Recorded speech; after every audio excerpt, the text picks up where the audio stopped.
வணக்கம் மக்களே, welcome to ரமதி home. இதில் என்ன பார்க்க போகிறோன்னா, நமக்கு தேவையான சின்ன சின்ன டிப்ஸு அதை பற்றி தான் நம்ம பார்க்க போகிறோம். எப்படி காசை மிச்சப்படுத்தலாம், எப்படி நம்ம ஈஸியாகவே வேலையை முடிக்கலாம், எப்படி பசங்களுக்கு கடையில் வாங்குகிற ஸ்நாக்ஸ் இல்லாமல் வீட்டிலவே எப்படி ஹெல்த்தியாக நம்ம செஞ்சு கொடுக்கலாம், அதை பற்றி சிம்பிளாக ஷார்ட்டாக இந்த வீடியோவில் நான் ஷேர் பண்ணியிருக்கிறேன்.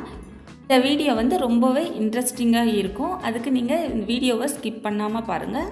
அதுக்கு முன்னாடி நீங்கள் இப்போ தான் என் சேனலை ஃபஸ்ட் டைம் பார்க்குறீங்கன்னா மறக்காமல் சப்ஸ்கிரைப் பண்ணிவிட்டு பக்கத்தில் இருக்கிற பெல் ஐக்கானை ப்ரெஸ் பண்ணிக்கோங்க. இப்போ வாங்க வீடியோக்குள்ளே போகலாம்.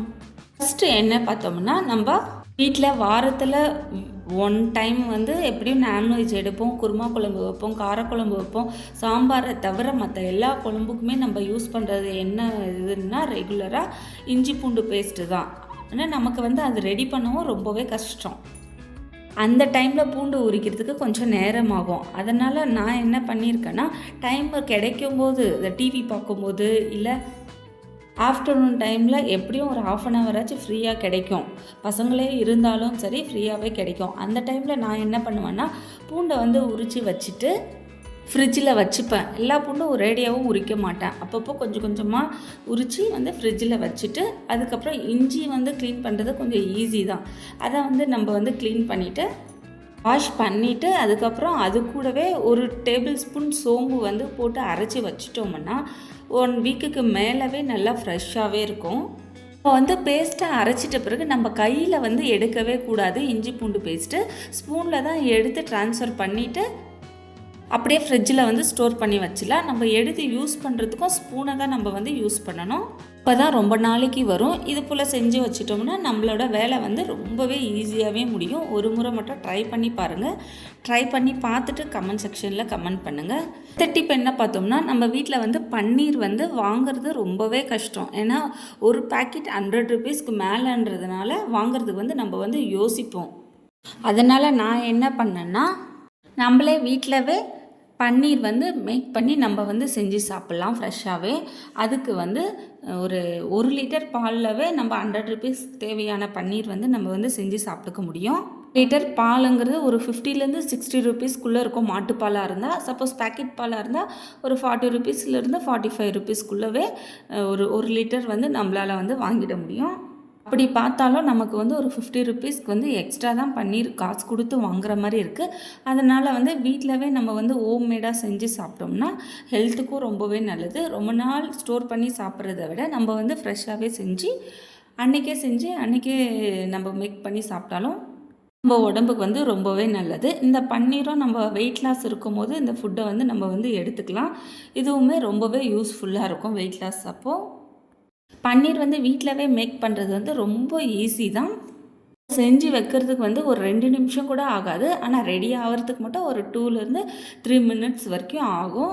இது போல் செஞ்சு நம்ம பசங்களுக்கும் நம்மளுமே சாப்பிட்டாலும் நம்ம ஹெல்த்துக்கு ரொம்பவே நல்லது. மணியும் நம்ம சேவ் பண்ணலாம். இது போல் செஞ்சு வச்சிட்டோம்னா வச்சுட்டு நம்ம ஃப்ரிட்ஜில் ஸ்டோர் பண்ணிவிட்டு 1 வீக் கழித்து கூட நம்ம எடுத்து பன்னீர் கிரேவி இது போல் செஞ்சு சாப்பிட்டுக்கலாம். நல்லாவே சாஃப்டாகவே வந்துச்சு பன்னீர். ஃபஸ்ட் டைம் செஞ்சு பார்த்துட்டோம்னா அடுத்து ஈஸியாகவே நமக்கே பழகிடும். உங்கள் பசங்க பன்னீர் விரும்பி சாப்பிடுவாங்க. அதே போல் உங்கள் பசங்க என்ன சாப்பிடுவாங்கன்ட்டு மறக்காமல் கமெண்ட் செக்ஷனில் சொல்லுங்கள். சாஃப்டாக வந்திருக்கு பன்னீர். இது நமக்கு தேவையான ஷேப்ஸில், நமக்கு பிடிச்சமான ஷேப்ஸில் நம்ம கட் பண்ணிக்கலாம். இது போல் நீங்களும் செய்யணுன்னா ட்ரை பண்ணி பாருங்கள். இந்த டிப் பிடிச்சிருந்துச்சுன்னா ஒரு லைக் பண்ணிவிட்டு சப்ஸ்கிரைப் பண்ணிவிட்டு பாருங்கள். இது போல் செஞ்சு கொடுத்தோம்னா பசங்க இன்னமும் விரும்பி சாப்பிடுவாங்க. ஒரு 2 லிட்டர் பாலில் நம்ம செஞ்சு வச்சிட்டோம்னா உடனே டக்குன்னு செய்கிறதுக்கு இன்னமும் ஈஸியாகவே இருக்கும். வாங்க அடுத்த டிப் போகலாம்.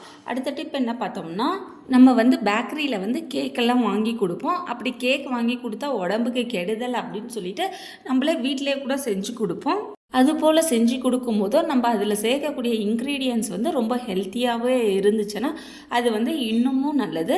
நம்ம வீட்டிலே செஞ்சு கொடுக்குறோன்னு சொல்லிட்டு மைதா மாவு யூஸ் பண்ணக்கூடாது கேக்குக்கு. அது ரொம்பவே கெடுதல் பசங்களுக்கு. அதனால் நான் என்ன யூஸ் பண்ணுறேன்னா, மைதா மாவுக்கு பதிலாகவே இந்த கேழ்வரகு மாவு தான் யூஸ் பண்ணியிருக்கேன். சுகருக்கு பதிலாக நாட்டு சக்கரை யூஸ் பண்ணியிருக்கேன். அது ரொம்பவே ஹெல்த்தியும் கூட. இது போல் கேழ்வரகு கஞ்சி, கேழ்வரகு கூழ் அது போல் சாப்பிடாத பசங்களுக்கு இது போல் செஞ்சு கொடுத்து பாருங்கள். ரொம்பவே நல்லா விரும்பி சாப்பிட்றாங்க. இது போல் கேக்கெல்லாம் பேக் பண்ண நமக்கு அவன் தான் அவசியம் அப்படின்ட்டு இல்லை. குக்கர்லேயே நம்ம வந்து பேக் பண்ணி பசங்களுக்கு வந்து வாரத்தில் ஒன்ஸ் அப்படி இல்லைன்னா மந்த்துக்கு 2 டைம்ஸ் அது போல் வந்து நம்ம வந்து செஞ்சு கொடுத்தோம்னா பசங்க வந்து ரொம்பவே விரும்பி சாப்பிட்றாங்க. நான் வந்து கேழ்வரகு மாவில் தான் செஞ்சுருந்தேன். ரொம்பவே சாஃப்டாக இருந்துச்சு. பசங்க வந்து ரொம்பவே நல்லாயிருக்குன்னு சொல்லிட்டு சாப்பிட்டாங்க. கடையில் அதிகமாக சாப்பிட்ற பசங்களுக்கு இது போல் செஞ்சு கொடுத்து பாருங்கள். நீங்களும் நல்லா ரொம்பவே யூஸ்ஃபுல்லாக இருக்கும். கடையில் இருக்கிற ஸ்நாக்ஸை வந்து அவங்க வந்து அவாய்ட் பண்ணிவிட்டு வீட்டில் இருக்கிற ஸ்நாக்ஸ் வந்து சாப்பிட்றதுக்கு வந்து ட்ரை பண்ணுவாங்க. கேக் செய்யும் போது நமக்கு வந்து மெஷர்மெண்ட் மட்டும்தான் ரொம்பவே முக்கியம். அந்த மெஷர்மெண்ட் கரெக்டாக இருந்தாவே அந்த கேக்கோட சாஃப்ட்னஸ் வந்து கரெக்டாக வந்துடும். நீங்களும் ட்ரை பண்ணி பாருங்கள். ட்ரை பண்ணி பார்த்துட்டு எப்படி இருந்துச்சுன்னு சொல்லிட்டு கமெண்ட் செக்ஷனில் சொல்லுங்கள். வீடியோ யூஸ்ஃபுல்லாக இருக்கும்னு நான் நினைக்கிறேன். அப்படி யூஸ்ஃபுல்லாக இருக்குன்னு நினச்சிங்கன்னா மறக்காமல் ரமதி ஹோமை சப்ஸ்கிரைப் பண்ணிவிட்டு பக்கத்தில் இருக்கிற பெல் ஐக்கானை ப்ரெஸ் பண்ணிக்கோங்க. அடுத்த டிப் என்ன பார்த்தோம்னா, நம்ம கிச்சனில் வந்து சிங்கில் வந்து அடிக்கடி அடைப்பு ஏற்படும். அது இல்லாமல் பேட் ஸ்மெல்ஸ் வந்து கண்டிப்பாக வர செய்யும். எவ்வளோ தான் நம்ம சிங்கை க்ளீன் பண்ணாலுமே அதில் வந்து பேட் ஸ்மெல்ஸ் வந்து வரும். அதுக்கு வந்து நம்ம என்ன பண்ணலான்னா, வாரத்தில் ஒரு நாள் பண்ணாவே போதும். நான் வந்து பேக்கிங் சோடா ஒரு 2 டேபிள் ஸ்பூன் வந்து எடுத்து போட்டுட்டு அதில் வந்து வினிகர் யூஸ் பண்ணியிருக்கேன். இதில் வினிகர் வந்து ஒரு கிளாஸ் ஃபுல்லாகவே எடுத்து அந்த பேக்கிங் சோடா மேலே ஊற்றினா நல்லா பொங்கி வரும். இதை வந்து ஒரு 5லேருந்து 10 நிமிஷம் போல் அப்படியே விட்டுட்டு அப்புறம் ஒரு பவுலில் நல்லா சுட தண்ணி வச்சுக்கலாம்.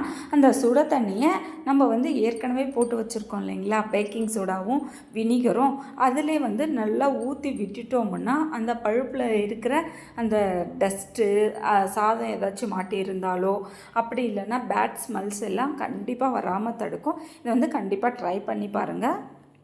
வாரத்தில் ஒரு நாள் பண்ணாவே போதும். இது அடுத்த டிப் என்ன பார்த்தோம்னா, நம்ம வந்து முட்டை வந்து ரொம்ப நாளைக்கு ஸ்டோர் பண்ணி வச்சுருந்தோம்னா சீக்கிரமாக கெட்டு போயிடும். அதுக்கு வந்து நான் என்ன பண்ணுறேன்னா, நம்ம வந்து நார்மலாக யூஸ் பண்ணக்கூடிய சமையல் எண்ணெயை வந்து அந்த முட்டை மேலே வந்து எல்லா முட்டை மேலவும் நல்லா தடவி வச்சிட்டோம்னா வந்து ரொம்ப நாளைக்கு கெடாமல் இருக்குது. கண்டிப்பாக ட்ரை பண்ணி பாருங்கள். இந்த டிப் வந்து ரொம்பவே யூஸ்ஃபுல்லாக இருக்குன்னு நினச்சிங்கன்னா கண்டிப்பாக ரமதி ஹோமை சப்ஸ்கிரைப் பண்ணிவிட்டு பக்கத்தில் இருக்கிற பெல் ஐக்கானை ப்ரெஸ் பண்ணிக்கோங்க. அது மட்டும் இல்லாமல் பியூர் ஹனி வேணும்னா கண்டிப்பாக ஸ்க்ரீனில் தெரிகிற வாட்ஸ்அப் நம்பருக்கு வந்து மெசேஜ் பண்ணுங்கள். டீட்டெயில்ஸ் எல்லாம் வரும். கண்டிப்பாக ஹோம் டெலிவரியும் உண்டு. நம்பி வாங்கலாம். இதில் வந்து ஒரு துளி கூட கலப்படம் இல்லாமல் சுத்தமான ஹனி தான் ஜவ்வாது ஹில்ஸ்லேருந்து வருது. இன்னொன்றவங்க ஆர்டர் வந்து ப்ளேஸ் பண்ணிக்கலாம். இப்போ வந்து அடுத்த டிப்புக்கு போகலாம். அடுத்த டிப் வந்து ரொம்பவே யூஸ்ஃபுல்லானது.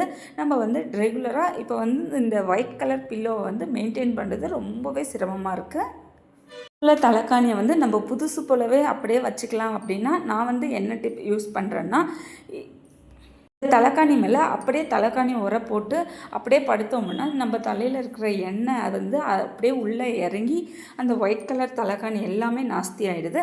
அதுக்கு வந்து நம்ம வீட்டில் வேஸ்ட் கிளாத் வந்து நிறையாவே இருக்கும். வேஸ்ட் கிளாத் நைட்டி இருக்கும். நான் வந்து நைட்டி தான் யூஸ் பண்ணியிருக்கிறேன். அந்த நைட்டியை வந்து கட் பண்ணி தலைக்காணி துணி அந்த தலைக்காணி சைஸுக்கு வந்து நான் வந்து ஸ்டிச் பண்ணிவிட்டு மேலவும் கையிலே தான் தைக்க போகிறேன்.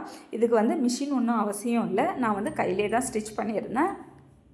இது போல் எத்தனை தலைக்காணி இருக்கோ அத்தனை உரை வந்து நான் வந்து ஸ்டிச் பண்ணிவிட்டு எல்லா தலைக்காணிக்குமே வந்து அந்த உரை வந்து ஃபஸ்ட்டு போட்டுட்டு ஸ்டிச் பண்ணிடணும். அப்படி ஸ்டிச் பண்ணலைன்னா மேலே வந்து ஒரு தலைக்காணி உரை போடும்போது அது வந்து வெளியே வந்துடுது.